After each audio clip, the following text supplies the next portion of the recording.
আমি মাননীয় প্রধান সচিব মন্ত্রীকে বলবো কংক্রিট প্রপোজাল সিএস এর কাছে দিন।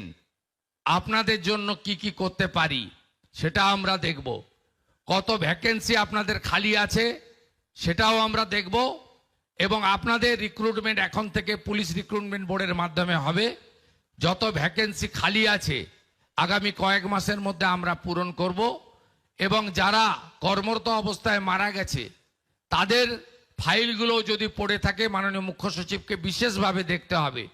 আমাদের রাজ্যে কংক্রিটের জঙ্গলে আমরা ভরে গেছি।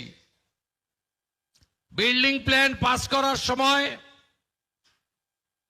বিভিন্ন প্রতিষ্ঠান তৈরির সময় সবাই আমরা লিখে দিচ্ছি পৌরসভা, কর্পোরেশন, জেলা পরিষদ, পঞ্চায়েতকে, যে 2/3